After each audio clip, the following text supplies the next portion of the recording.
de porter plainte est difficile et il faut un soutien pour pouvoir, ou au moins il faut proposer un soutien pour pouvoir le faire, accompagnement psychologique, social, juridique. Et le renforcement des instances de justice est aussi important afin qu'ils puissent traiter les affaires dans un délai plus court et plus raisonnable. S'il y a une peine, il faut un accompagnement, une prise en charge spécialisée et systématique des auteurs afin d'éviter une récidive, et il faut les ressources nécessaires pour pouvoir le faire. Je plaide donc pour une compréhension d'un côté, un positionnement ferme et clair contre toute radicalisation, tout propos raciste, etc. De l'autre côté, et qu'on fasse tout ceci dans une optique holistique de la personne, de la société, et qu'on met des synergies ensemble pour pouvoir faire ce travail. Je vous remercie. Merci beaucoup. Bien, je propose tout de suite de lancer le débat, parce qu'il ne reste plus beaucoup de temps. Alors, je propose de collecter les questions. J'ai ici un micro. Je ne sais pas s'il y a quelqu'un qui va dans la salle. Oui, vous avez. Ah oui, ça va marcher avec ça. Excusez-moi, je vous laisse la parole pour commencer déjà. Merci. Bonjour, je serai bref. Amel Jaoui, ministère de la Justice. Juste une petite question pour Madame Vaille. J'ai peut-être pas entendu la définition de la radicalisation. Si c'est possible, peut-être de faire profiter la salle. Et la deuxième question, rapidement, c'était pour le professeur Bourguignon par rapport à la présentation sur les ingrédients pour le dépôt de plainte. Premier ingrédient, c'était l'insatisfaction. Le deuxième, l'évaluation des coûts et bénéfices. J'ajouterai, vous me confirmez ou vous infirmerez, du coup, la problématique de la preuve et le quatrième ingrédient, le réseau de soutien des victimes, que ce soit au niveau de l'environnement social et sociétal et les réseaux. Voilà, c'était juste ça. Autre question, je vais essayer d'en rassembler. Est-ce qu'il y a encore d'autres questions, s'il vous plaît? Oui, poussez le bouton, s'il vous plaît. Oui, je voulais demander à Madame, elle a parlé des personnes de la déradicalisation. Je voulais savoir combien de personnes à peu près vous recevez ou avez reçu et quel est le taux de réussite de la déradicalisation et aussi si vraiment, quand vous pensez avoir déradicalisé quelqu'un, est-ce qu'il est déradicalisé ou est-ce qu'il dit seulement « Ah oui, maintenant je pense autrement ». Merci. Est-ce qu'il y a encore d'autres questions? Oui, là-bas.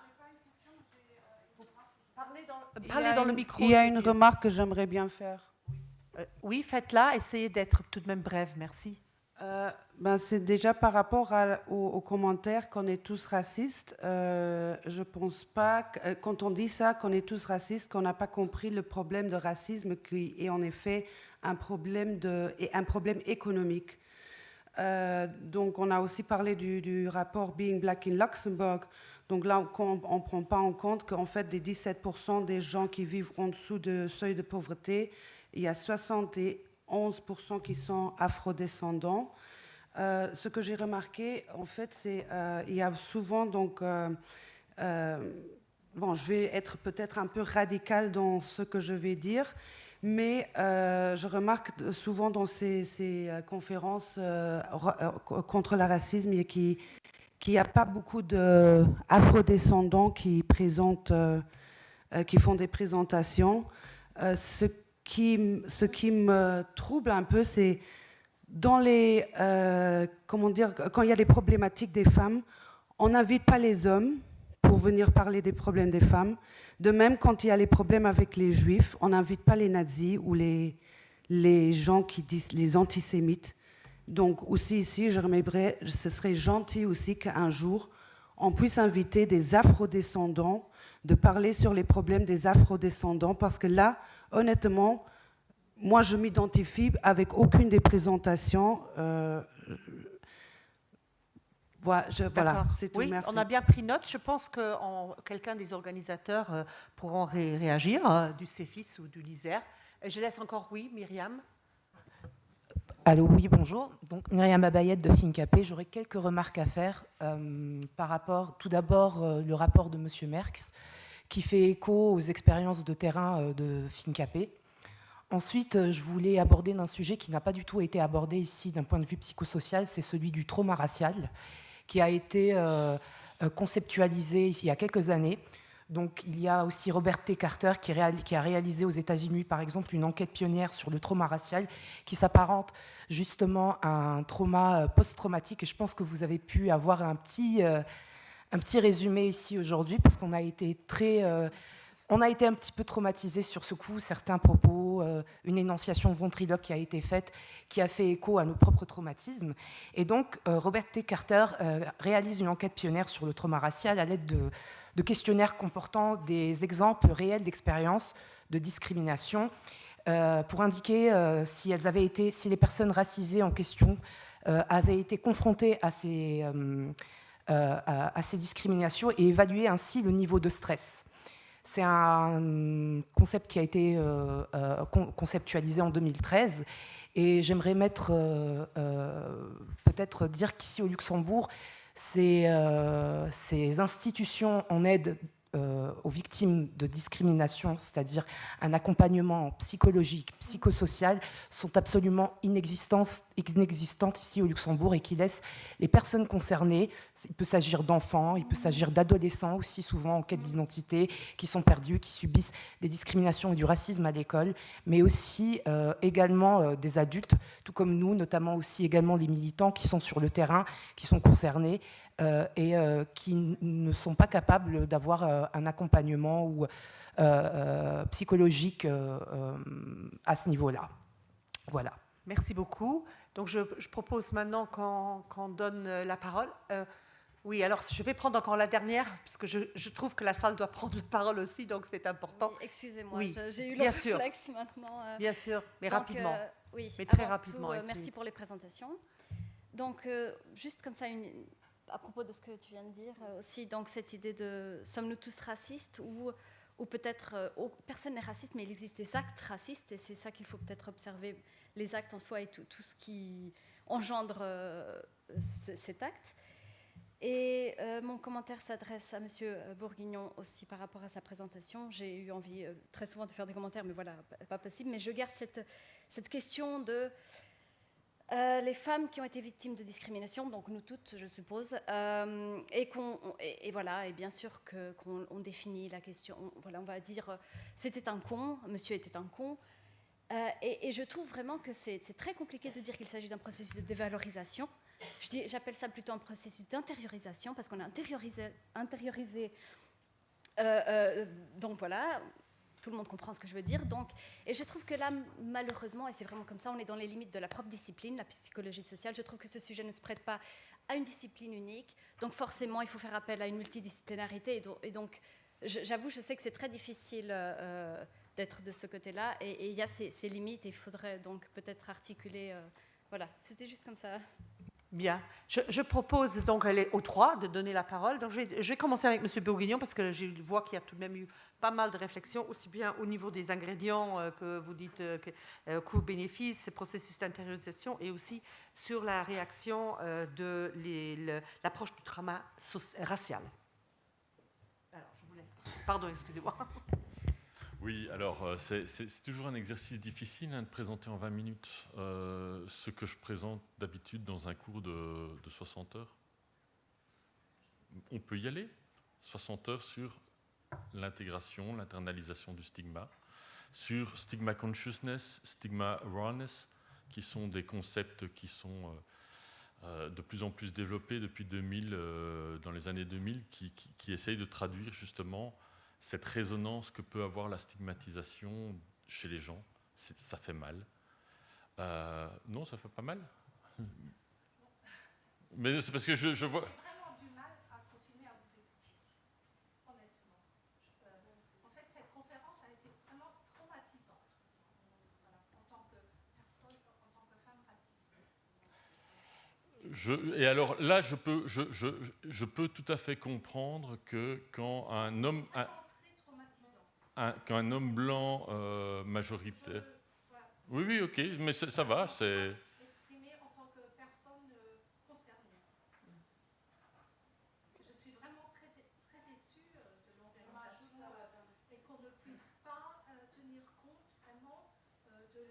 ça peut faire aux personnes concernées? Ou est-ce que cette conférence s'adressait uniquement aux Blancs? Il fallait réfléchir avant.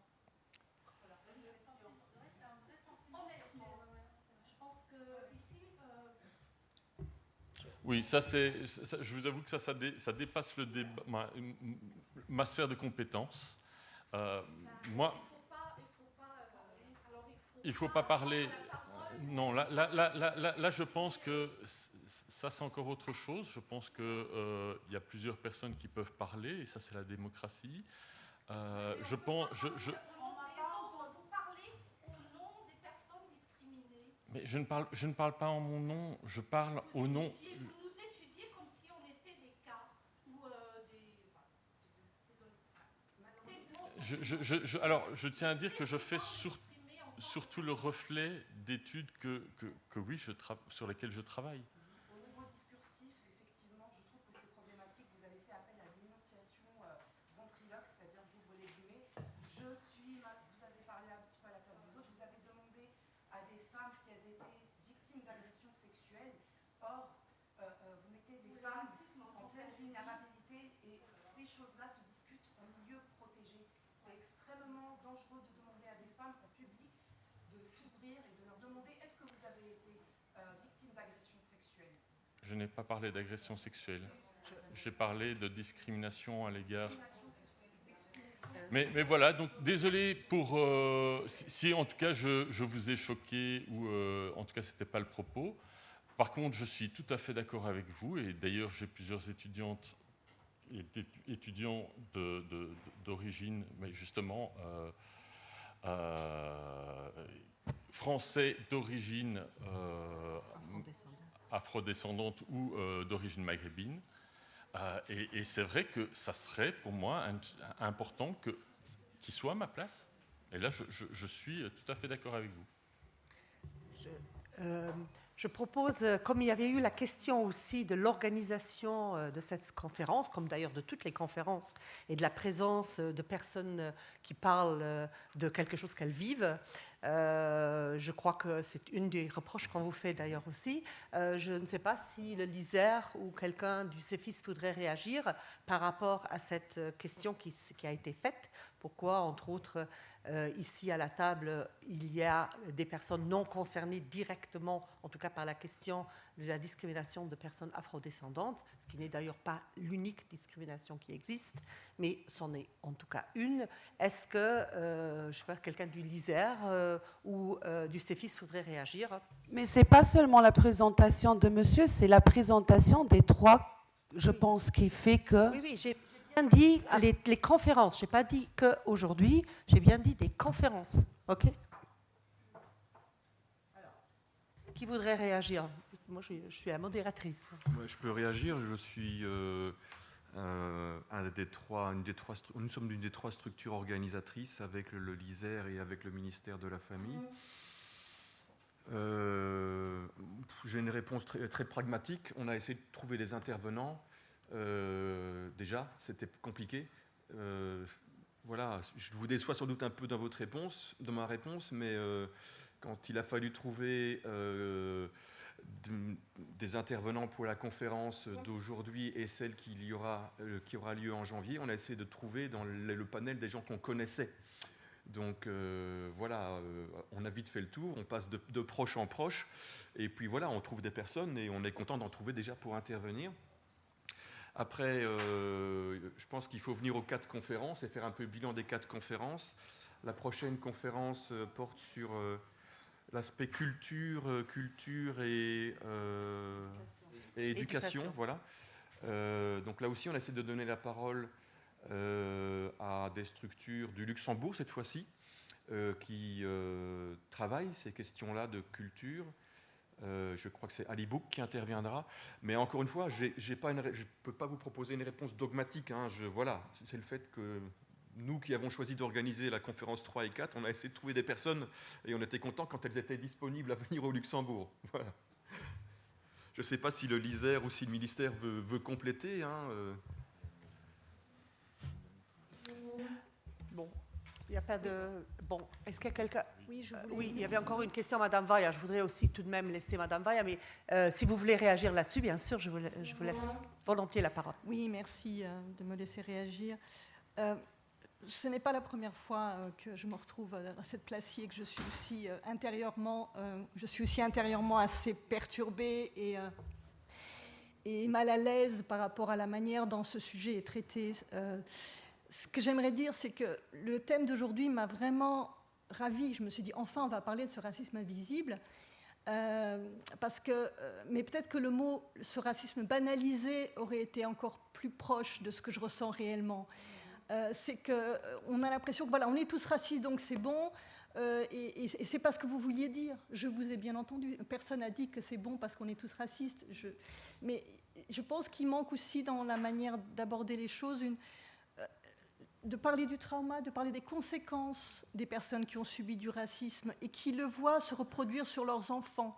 Et quand on voit que ça ne change pas, quand on voit que ça continue, et qu'on n'est pas face à... Là, on a quand même des institutions, on a quand même des personnes qui travaillent sur ce sujet, on a peut-être besoin aujourd'hui que ce soit abordé, pas seulement dans l'explication du pourquoi, mais aussi de comment est-ce qu'on va construire une société luxembourgeoise qui donne une chance à tous les enfants, et que ces enfants qui ont une origine, une autre origine que l'origine locale, ne soient plus fragilisés par la société et par les institutions. Parce que c'est ça qui nous inquiète. Merci. Merci beaucoup. Je pense que ce côté sensibilité à la question, vous l'avez bien souligné. Il y a encore, Madame... il y avait une question encore. Bon, je ne veux pas maintenant couper la parole parce que je crois qu'on est dans un débat. Je vais laisser la parole, mais après, on doit tout de même laisser Madame Vaia aussi répondre aux questions. Une dernière remarque qui pourrait peut-être aider dans le futur, c'est en fait, quand on a parlé de revivre la situation qui ouvre les plaies, c'est en fait pas vraiment à chaque fois revivre la situation, mais c'est en fait qu'il n'y a pas de justice qui fait qu'on ne peut pas digérer ou donner place à ce trauma. Le fameux speech « No justice, no peace ». Donc je pense que, merci madame, ce que vous avez dit, c'est en effet, voilà, je pense que c'est les afrodescendants qui y a vraiment un changement et qu'on arrête de parler, qu'on fait quelque chose. Merci. Je pense que c'était aussi une des conclusions tout de même des conférences aussi précédentes. Je vais laisser Madame Vaia répondre aux statistiques et aussi à la définition de ce qu'est radicalisation. Oui, mais juste avant de répondre à ces deux questions, j'espère que c'était clair.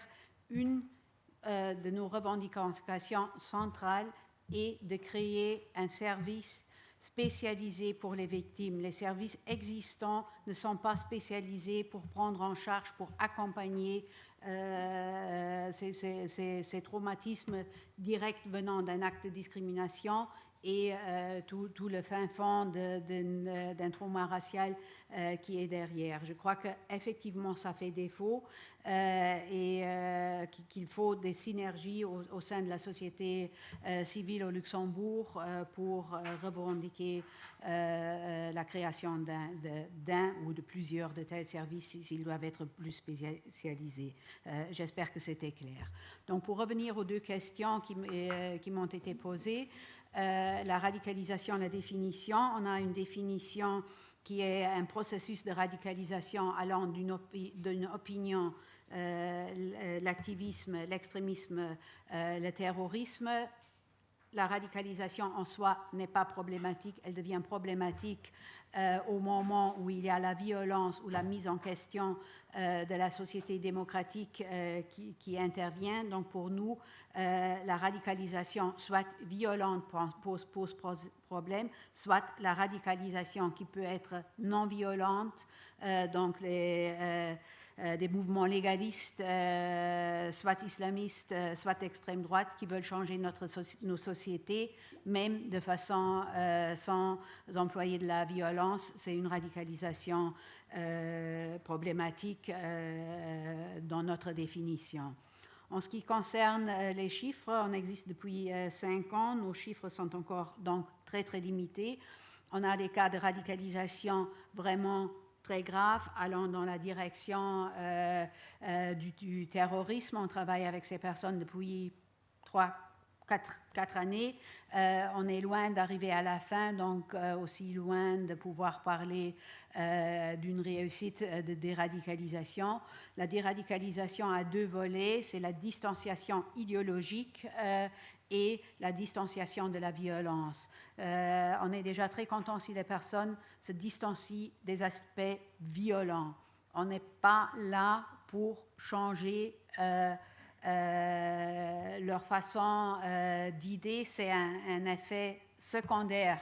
On est très, très content s'il y a des effets à ce niveau. Si au niveau du hate speech, les personnes simplement s'en vont des réseaux sociaux, ben pour nous, c'est déjà une réussite. Au moins, ils n'écrivent plus de conneries sur les réseaux sociaux. S'ils vont plus loin et qu'il y a un changement et une prise de conscience, tant mieux, mais le premier but est qu'il n'y a plus d'actes de hate speech ou autres actes de violence. Bien, merci. Oui, je laisse encore une dernière fois le tour à la parole, mais il est 2 heures, mais je pense que... non, j'ai encore une excusez-moi. Personne racisée sur le podium. On a été approché par, je ne sais plus qui, par où, pour participer ici au podium. C'est moi qui est assis ici. On a discuté en équipe qui va le faire et le choix est tombé sur moi et les raisons pour lesquelles nous on choisit qui prend la parole à quel moment, ce n'est pas des questions d'origine, mais plutôt, et pour aujourd'hui, c'était une question d'être à l'aise avec la langue française, c'était le critère. Bien, une dernière remarque là, et puis je propose tout de même qu'on arrête. Claudia Hartmann voulait prendre la parole encore très brièvement. Hein. Très brièvement, j'ai parfois l'impression qu'on oublie de mettre en relation acteurs. Ah oui, excusez-moi. Parlez dans le micro. J'ai parfois l'impression qu'on oublie de mettre en relation acteurs ou victimes avec la position en matière de dominance culturelle ou économique, puisque, à mon avis, il n'y a pas toujours égalité entre afro-descendants ou entre quoi que ce soit comme groupe discriminé et leur position dans la société. Et on peut très bien en avoir aussi des acteurs qui sont de peau noire et qui agissent de façon virulente. Ça n'enlève pas tout ce que vous avez ressenti, tout ce que vous avez dit, mais je pense que le sujet de la dominance économique ou culturelle, parfois c'est trop laissé de côté dans les débats autour de la discrimination et du racisme, etc. Bien sûr, mais, oui, je pense aussi. Merci beaucoup. Je crois, oui, si vous voulez rester encore un peu ici, je ne sais pas si on doit nous jeter dehors, mais je laisse volontiers la parole parce que je suis un peu frustrée, moi, qu'on ne puisse pas assez vous laisser la parole. Oui, juste une chose, on aurait aussi aimé peut-être une dimension davantage socio-historique, parce que c'est un phénomène qui prend mouvement dans un contexte historique difficile à analyser, qui est aussi lié à une domination qui est à la base économique. Et on aurait aimé avoir tout ce background pour vraiment connaître ce phénomène en le reposant bien sûr dans une vision peut-être de philosophie politique, parce qu'on décrit trop la démocratie peut-être comme un régime politique idéal. Il faudrait qu'on apporte beaucoup plus de critiques par rapport à la mise en réalité de cet idéal démocratique. Ça nous aiderait peut-être à mieux comprendre les phénomènes du racisme. Merci. Je pense que toutes ces réflexions sont importantes pour les organisateurs de ces conférences. Et je crois qu'un fil rouge est effectivement ces relations dominant-dominé, les questions d'économie et aussi la place qu'ont les personnes victimes et cette empathie qu'on doit développer par rapport à ces personnes-là. qu'on devrait refléter, si j'ai bien compris, aussi un peu plus dans les intervenants. Je vous invite, et j'espère que la prochaine fois, le podium sera un peu plus varié. En tout cas, ce sera le 30 janvier, toujours ici, la place de la culture, de l'éducation dans la lutte contre le racisme.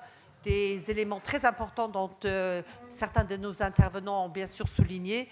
Et je pense peut-être qu'une conférence devrait être celle de l'aide aux victimes et de la place politique que devraient avoir ces questions-là dans une réelle action politique contre le racisme. Mais bon, ça serait peut-être une conférence à part. Merci beaucoup d'être resté si longtemps et bonne soirée.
je pense